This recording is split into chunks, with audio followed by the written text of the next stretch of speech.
ازدین کو 5 سال بری خدا بون اروپای کوچ کربون هدی ودگرن ولات خو مملکت خو و المملکت خو جوها خانین خوش امجن مالین خوش چیدکن عملی چیروکا وانجی بنیرم داوی داجی امی بحثا احمد اکدemir و کوروی بکن ازدین کو 5 سال بری جمیدیا تامedinu کوچ کربون چوبون آلمانیای چوبون ولاتین اروپای نها ودگرن گوند و باجارین خو لی گوندین خو قصر و قوناقین گلک خوشک چیدکن Pek fazla şey yaptık evet.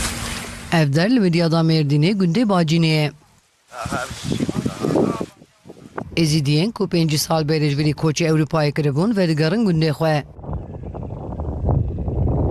Li gundê xwe qesr û qonaxên pir xuşik çêdikin. Her wiha li gund kafe û restoranek jî hatiye vekirin. İşte magome jikiş xorvekiş bu civatî.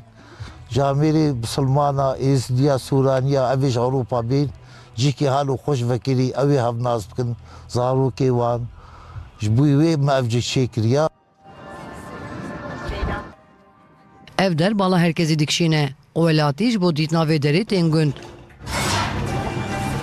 نول ویده شکرنا او یزیدی بگران ولاتی خو دور که خوش وکرنا ام جیب حوالی خو راحت نویده خوارنا وانه که پیزا وانه که خوارنا وانه که زاف خوش بو ایرو اما حوالی خو ام جمیدیا ده هاتن گنده باجنه مدید لوی داره پیزا جیکک بکرنا گله کیفامو حوالی ما هاتن Li gund niha nêzî pêncî hev qesr û qonaxên vî awayî hatine çêkirin.